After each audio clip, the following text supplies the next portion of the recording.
अऊज़ु बिल्लाहि मिनश शैतानिर रजीम। बिस्मिल्लाहिर रहमानिर रहीम। अल्हम्दुलिल्लाहि रब्बिल आलमीन वस्सलातु वस्सलामु अला सय्यिदिल अंबिया'i वल मुरसलीन व अला अहलि बैतिहि अत्तय्यिबीन अत्ताहिरीन अल मअसूमीन वल्लअनतु दाइमतु अला अअदाइहिम अजमईन मिन यौमि अदावतिहिम इला क़ियाम यौमिद्दीन। सलवात पढ़े मोहम्मद व आले मोहम्मद।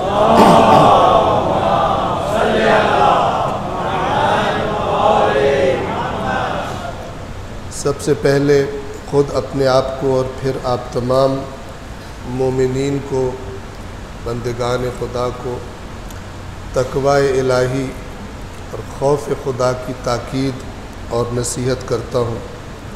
तक़वा की ताकीद कुरान करीम में और फ़रामीन मोहम्मद व आले मोहम्मद अलैहिमुस्सलातु वस्सलाम में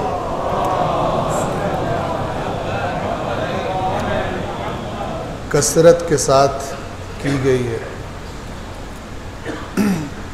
तक़वा ज़िंदगी के हर हमारे कौल में और हर हमारे फ़ेल में मौजूद होना चाहिए।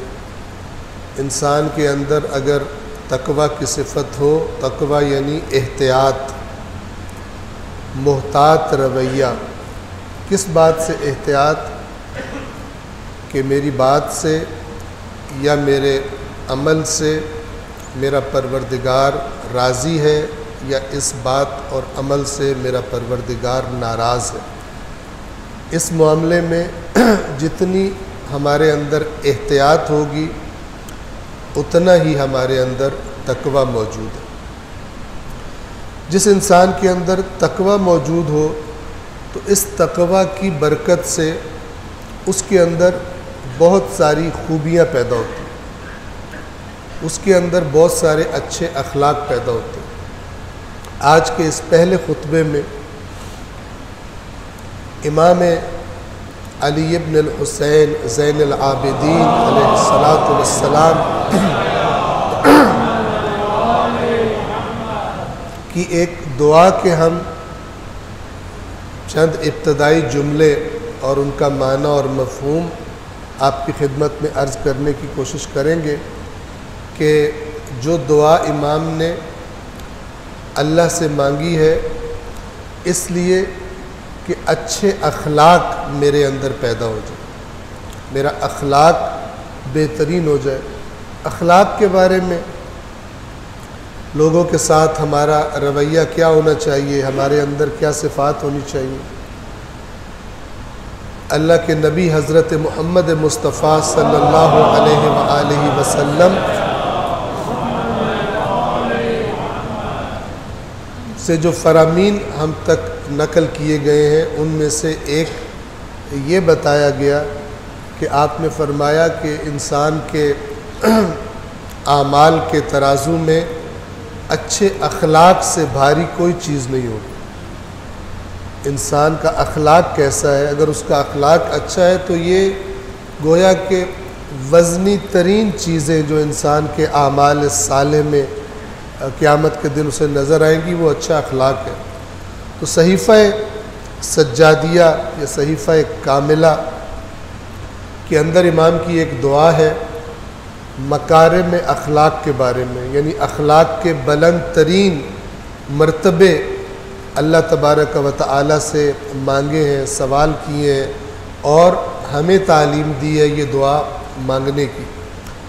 तो जैसा कि अर्ज़ किया, चंद जुमले आपकी खिदमत में अर्ज़ करना चाहूँगा और हर जुमले के साथ थोड़ा बहुत उसके मफ़हूम की तरफ इशारा।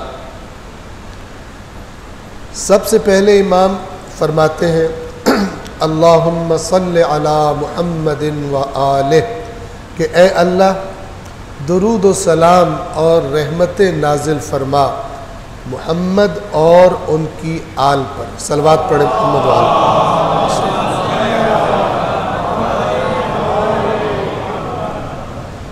मोहम्मद व आले मोहम्मद पर सलवात की बेशुमार बरक़ात है, जिनमें से एक की तरफ एक रिवायत के ज़रिए इशारा करता हूँ। इमाम जाफ़र सादिक अलैहिस्सलातु वस्सलाम फरमाते हैं, जब भी कोई दुआ मांगने लगे, दुआ के इस तरीके को और इस अदब को जो इस रिवायत में बताया जा रहा है हमेशा अपने जहन में रखें। मन कानत लहू हाजतुन इलल्लाह अज़्ज़ व जल, जिसको अल्लाह के पास कोई हाजत हो, अल्लाह से कोई मांगना चाहता हो, चीज़ सवाल करना चाहता हो, फलयब्दा बिस्सलाति अला मुहम्मदिन व आले मुहम्मद, तो वो सीधा सीधा दुआ ना मांगे, बल्कि अपनी दुआ से पहले जो दुआ मांगने लगा है उसकी इब्तदा मोहम्मद व आले मोहम्मद पर सलवात से करे। सुम्मा यसअलुल्लाह हाजता, और फिर दुरूद सलवात पढ़ने के बाद अल्लाह से अपनी हाजत का सवाल करे। फिर क्या करे? सुम्मा यख्तिमु बिस्सलाति अला मुहम्मद व आले, और फिर जब अपनी हाजत का सवाल कर ले तो फिर इख्तिताम भी सलवात पर ही करे और मोहम्मद व आले मोहम्मद पर दुरूद पढ़कर इख्तिताम करे। तो क्या होगा इसका पस पर्दा, इसका क्या नतीजा होगा? इमाम फरमाते हैं फ़इन्नल्लाह अज़्ज़ व जल, इसलिए कि यकीनन अल्लाह अज़्ज़ व जल अकरम मिन अन यक़बल तरफ़ैन व यदअल वसत, अल्लाह तबारक व तआला इससे बहुत ज़्यादा बुजुर्गवार है कि वो दो तरफों को कबूल कर ले और वसत में जो चीज़ की गई है उसे कबूल ना करे। चूँकि अल्लाह मोहम्मद व आले मोहम्मद पर भेजी गई सलवात को हतमन अपनी बारगाह में कबूल फरमाता है। तो इमाम फरमा रहे दुआ के पहले भी सलवात पढ़ो, दुआ के आखिर में भी सलवात पढ़ो, अपनी दुआ को दरमियान में रखो, क्योंकि अल्लाह तबारक व तआला बड़ा बुजुर्गवार है।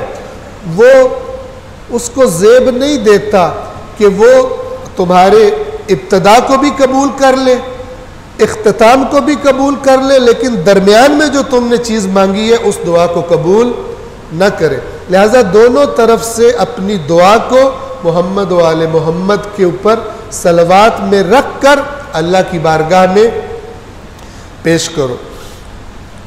अगला जुमला इमाम की दुआ का, पहला जुमला यही सलवात थी। आप सहीफ़ा सज्जादिया पढ़ते होंगे, आप देखें हर चंद जुमलों के बाद इमाम ने सलवात की तकरार की हुई है और बिलउमूम सलवात पढ़कर फिर हाजत तलब करते हैं।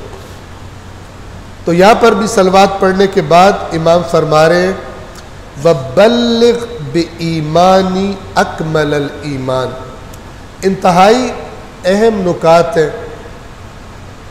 जैसे एक इंसान, हम सभी लोग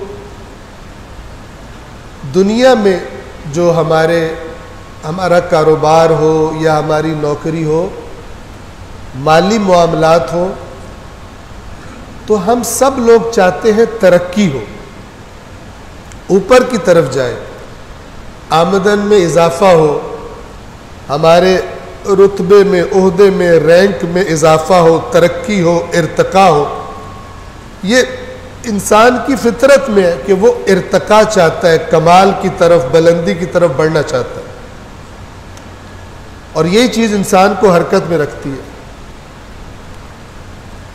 लेकिन अगर इंसान की ये ख्वाहिश और इंसान की इस पर तवज्जो सिर्फ दुनियावी मामलात में महदूद होकर रह जाए तो ये बहुत बड़ा नुकसान है। इंसान दुनियावी मामलात में तरक्की चाहे लेकिन दीनी मामलात में कम तरीन पर इक्तफा करे। एक दफ़ा काफ़ी साल पहले एक दोस्त से किसी पाकिस्तान से बाहर कोई जगह थी, वहाँ मुलाकात हुई, तो उनको मैंने एक सॉफ्टवेयर रिकमेंड किया। मैंने कहा इस सॉफ्टवेयर के अंदर, इस एप्लीकेशन के अंदर बड़ी अच्छी अहादीस की कलेक्शन है, आप सेट कर लें, दिन में 1 मरतबा या 2 मरतबा या 3 मरतबा कोई ना कोई फरमान रसूलुल्लाह का या आइम्मा अहले बैत का आपकी स्क्रीन पर आ जाए करेगा। तो आप चाहें तो 1 रख लें, 2 रख लें, 3 रख लें, 5 तक आप दिन में मुख्तलिफ़ टाइम में रख सकते हैं। तो वो मुझे कहने लगे कि मौलाना साहब पहले ही पता नहीं जो हमें मालूमात हैं कैसे जवाब देना है अल्लाह की बारगाह में उन मालूमात का। जितना ज़्यादा हमें पता चलेगा उतना ज़्यादा सवालों के जवाब देने पड़ेंगे क़यामत के दिन। तो मैंने ये एप्लीकेशन इंस्टॉल नहीं करनी अपने फ़ोन में। जितनी मालूमात है दीन की उन पे ही अमल कर लें, उनका ही जवाब दे लें, तो ये भी हमारे लिए काफ़ी। अब मिजाज आप देखें, और ये मिजाज बता रहा हूँ एक अच्छे इंसान का, मुतदय्यन, तो दूसरों की तो फिर अलग ही बात होती।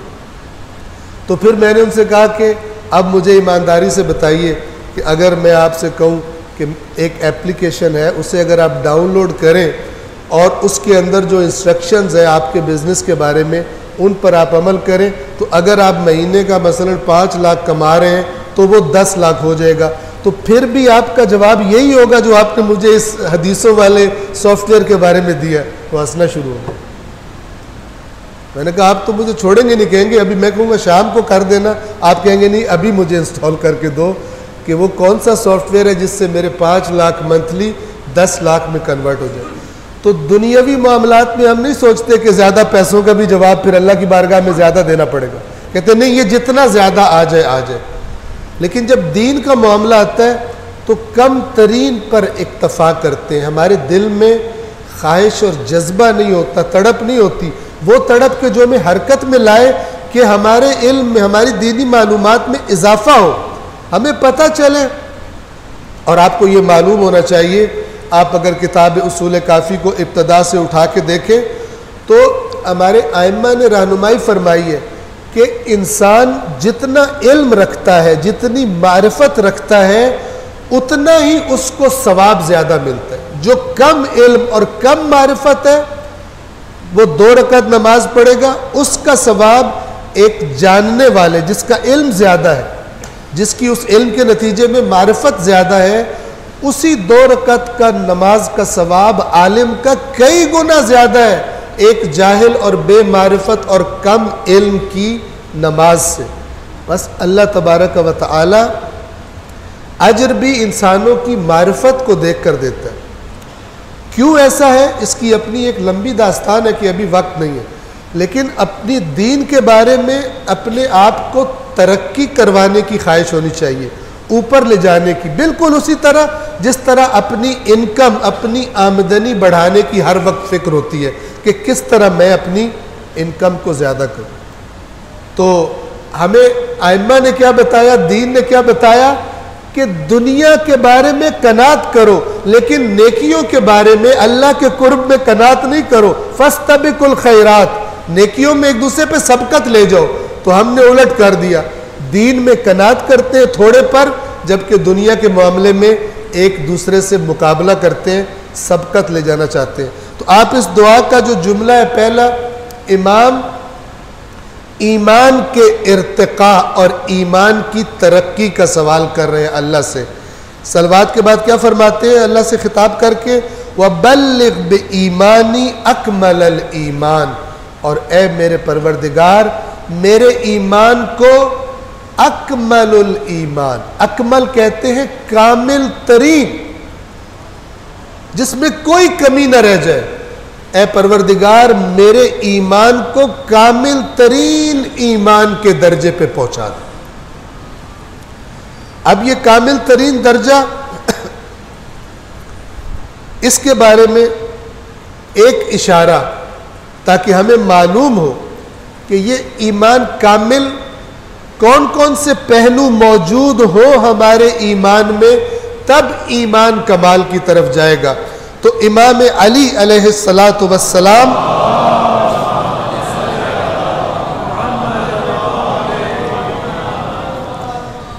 इमाम से ईमान के बारे में सवाल किया गया। मौला से पूछा किसी ने कि ईमान क्या चीज़ है, तो इमाम ने फरमाया अल ईमानु मारिफतुन बिल क़ल्ब, ईमान सबसे पहले दिल की मारिफत, दिल से किसी चीज़ की शनाख्त, और यानी शनाख्त कबूलियत के साथ। ना कि इंसान पहचान ले और रद्द कर दे, वो तो ईमान नहीं होगा। ईमान कहते ही कबूल करने को, लेकिन मारिफत के साथ अंधी देखा दिखाई की चीज़ों पर इंसान कबूल कर ले, उसको नहीं। बल्कि मौला क्या फरमा रहे हैं, मारिफतुन बिल क़ल्ब, कल्ब की मारिफत नंबर 1। नंबर 2 दूसरा हिस्सा ईमान का, व इकरारुन बिल लिसान, और जिस चीज़ की दिल में मारिफत पैदा हुई है उसका ज़ुबान से इकरार करना। तो ये भी बहुत बड़ा मसला नहीं है। लेकिन एक तीसरी चीज़ का जिक्र फरमाया कि ये सबसे बड़ा मसला होता देखने में आता है हमारे ईमान के साथ, कि ये पहलू में कमी देखने में आती है। और वो तीसरा पहलू कौन सा है? इमाम ने फरमाया व अमलुन बिल अरकान, और जब दिल में मारिफत भी हो गई और ज़ुबान से इकरार भी हो गया, तो तीसरी चीज़ कि जब वो आ जाए तो ईमान कामिल होता है, वो है आज़ा व जवारे से अमल। यानी इंसान के आमाल हम आहंग हो, गवाही दे रहे हो कि इसके दिल में किस चीज़ पर ईमान है, उसका अमल उसके कौल की तस्दीक कर रहा हो कि जिस चीज़ का ज़ुबान से दावा करता है इसका अमल भी गवाही दे रहा है कि इस अपने दावे में सच्चा है। तो दिल में मारिफत, ज़ुबान से इकरार और अरकान से मुराद है हमारे बदन के आज़ा व जवारे, अरकान से अमल, ये 3 चीज़ें ईमान के कमाल का सबब बनती हैं। तो इमाम क्या दुआ में फरमा रहे हैं, ऐ परवरदिगार मेरे ईमान को कामिल तरीन ईमान के दर्जे तक पहुंचा दे। अगला जुमला, वजअल यकीनी अफदल अल यकीन। ये जितनी चीज़ों का जिक्र फरमा रहे हैं, इनके बगैर हकीकत दीन तक इंसान नहीं पहुंचता। ये जड़ें ईमान, यकीन, नीयत और उसके बाद अमल। तवज्जो फरमाइए, वजअल यकीनी अफदल अल यकीन, और मेरे यकीन को बुलंद तरीन यकीन बना दे। यकीन किस हालत को कहते हैं? जिसमें शक नहीं होता। पुख्ता यकीन, मेरे यकीन को पुख्ता कर दे। और आपको पता है इंसान को किसी मामले में शक हो तो उसका रवैया भी शक वाला होता है, करूं ना करूं। लेकिन अगर किसी मामले में इंसान को यकीन हो तो फिर वो बड़ा दिल लगा के उस काम को तवज्जो और संजीदगी के साथ करता है। अगर कोई हमसे आकर कहे कि अगर तुम 1 लाख रुपया लगा दो तो यकीनन तुम्हें कल 10 लाख मिलेंगे, ये बढ़ने वाली है ये प्रॉपर्टी, ये चीज़। और हमें कोई बंदा कहे कि 1 लाख लगा दो, हो सकता है बढ़ जाए, तो हमारा रवैया, हम कब डट के उस काम को करेंगे? इधर उधर से उधार भी लेना पड़े तो कर देंगे जब हमें यकीन हो।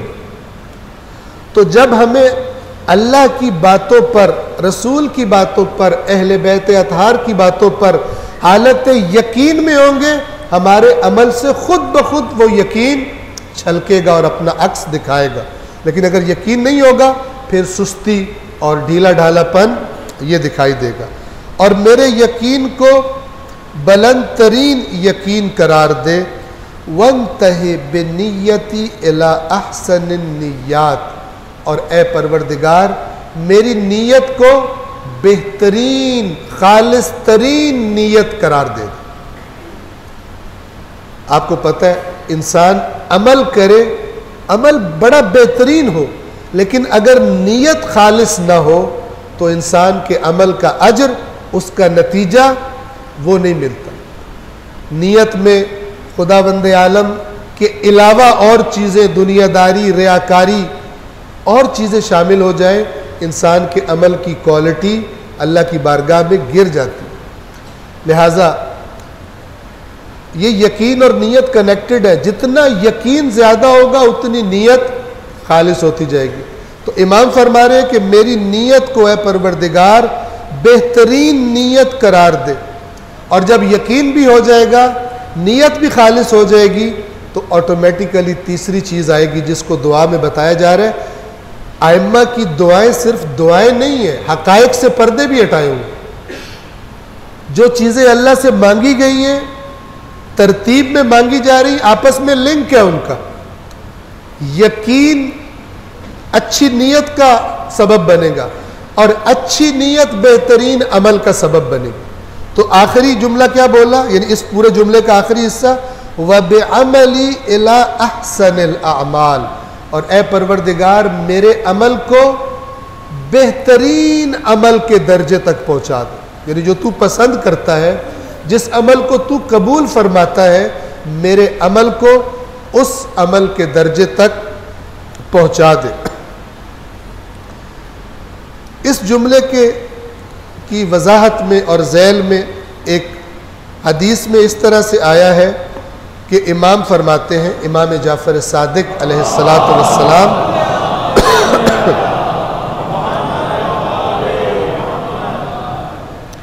वजदतु इल्मन नास कुल्लहु फी अर्बइन, मैंने पाया है लोगों का सारा इल्म 4 चीज़ों में खुलासा है। यानी जितना भी इल्म है उसका खुलासा 4 चीज़ें हैं। यानी ये 4 चीज़ें तुम्हें पता होनी चाहिए। इन 4 चीज़ों की तरफ एक मोमिन की तवज्जो हमेशा होनी चाहिए। ज़हन नशीन फरमाइए।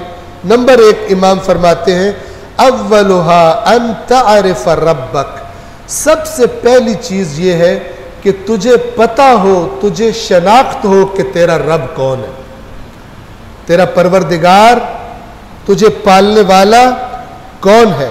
वस्सानी अन तअरिफ मा सनअ बिका, और दूसरी चीज तुझे यह भी पता होना चाहिए कि उसने तुझ पर क्या क्या एहसान किए हुए, तुझे क्या क्या नेमतें दी हुई हैं। तुझे तेरे परवरदिगार का भी पता हो और उसके एहसानात की तरफ भी तेरी तवज्जो हो कि तुझे क्या क्या उसने दिया है, कि अगर वो तुझे न देता या तुझसे देकर ले लेता तो दुनिया की कोई ताकत, पैसा, कोई तबीब तुझे वो चीज वापस नहीं कर सकता था। तेरे रब के तुझ पर क्या एहसानात है। वसालिस, और तीसरी चीज, अन तअरिफ मा अराद मिनका, कि तुझे पता हो, रब का पता चल गया, उसके एहसानात का भी पता चल गया तुझे। अब तीसरी चीज जो तुझे पता होनी चाहिए कि तेरा रब तुझसे क्या चाहता है। ये तुझे पालने वाला, ये तुझ पर बेशुमार अनगिनत एहसानात करने वाला, ये तुझसे क्या चाहता है, इसने तुझे क्यों खल्क किया है, तुझे क्यों जिंदगी दी है, किस चीज में तेरी आजमाइश करना चाहता है, क्यों तुझे दुनिया में भेजा है, ये तुझे पता होना चाहिए।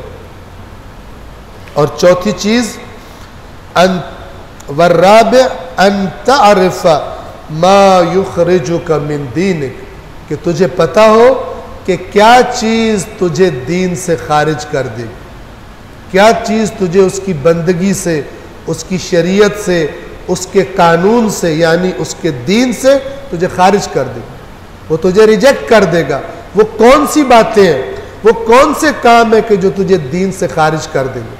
बस रब की मारिफत, अल्लाह की, उसके एहसानात की तरफ तवज्जो, वो मुझसे क्या चाहता है और क्या चीज मुझे उससे दूर कर देगी, मुझे दीन से खारिज कर देगी। ये 4 चीजों की तरफ इमाम ने फरमाया पूरे के पूरे लोगों के इल्म का खुलासा ये 4 चीजें हैं। जिस चीज पर भी निगाह करोगे इन 4 में से एक की तरफ पलटती होगी। सलवात पढ़े मोहम्मद व आले मोहम्मद।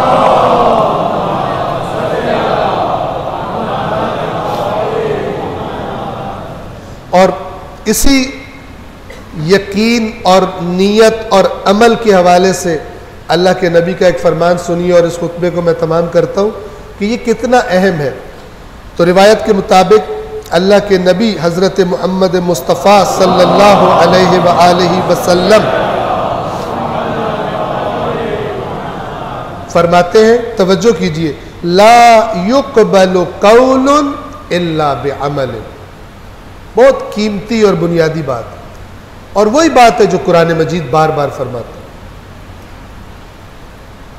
अल्लाह के नबी फरमा रहे कबूल नहीं होता कौल बगैर अमल के। यानी कोई अपनी जुबान से जो भी बात कर रहा है, मैं इस पर ईमान रखता हूं, मैं ये मोहब्बत रखता हूं, मैं इस तरह की बात जुबान से करे, अल्लाह के नबी फरमा रहे हैं ये कोई कौल कबूल नहीं होता जब तक अमल उस कौल की सदाकत की गवाही न दे। ये नुक्ता इंसान की बुनियाद की इस्लाह का सबब बन जाता है।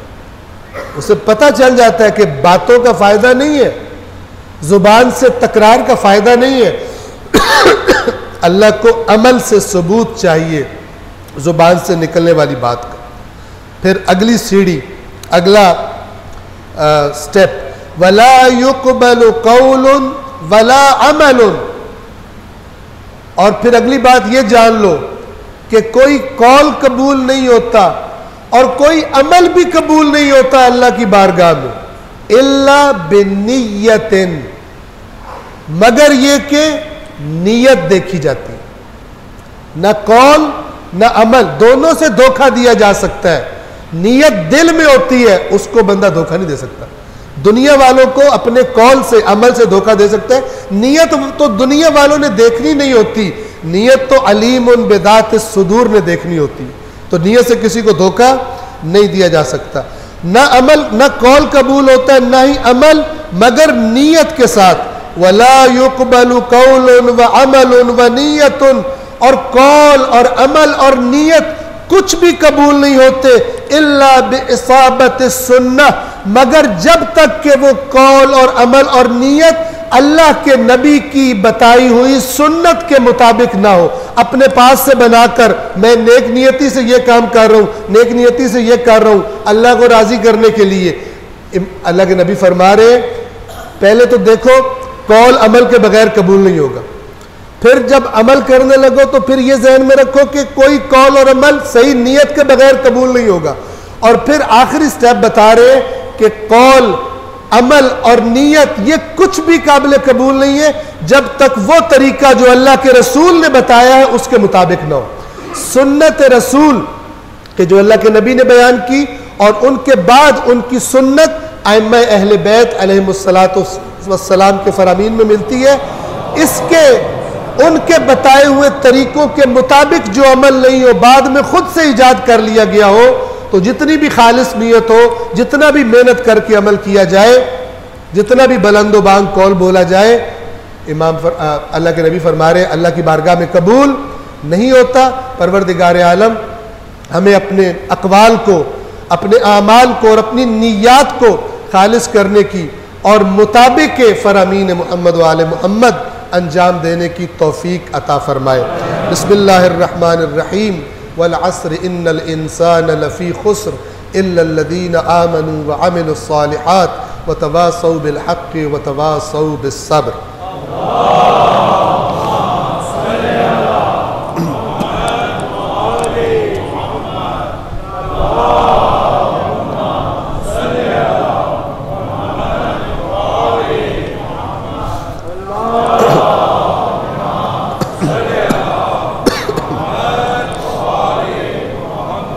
अऊज़ु बिल्लाहि मिनश शैतानिर रजीम। बिस्मिल्लाहिर्रहमानिर्रहीम। अल्हम्दुलिल्लाहि रब्बिल आलमीन बारिइल खलाइक अजमईन वस्सलातु वस्सलामु अला नबिय्यिहि व सफ़िय्यिहि व हाफ़िज़ सिर्रिहि व मुबल्लिग़ रिसालातिहि सय्यिदिना व नबिय्यिना अबिल क़ासिम मुहम्मद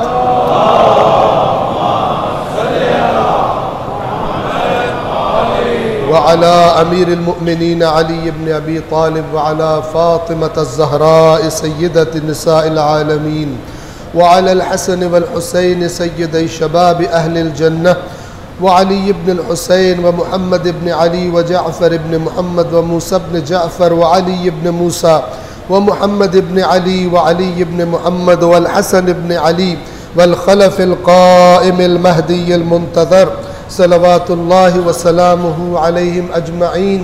अल्लाहुम्मा अग़फ़िर लिल मुअमिनीन वल मुअमिनात वल मुस्लिमीन वल मुस्लिमात अल अहयाइ मिनहुम वल अमवात ताबि' बैनना व बैनहुम बिल खैरात इन्नका मुजीबुद्दअवाति इन्नका अला कुल्लि शैइन क़दीर। सलवात पढ़ें।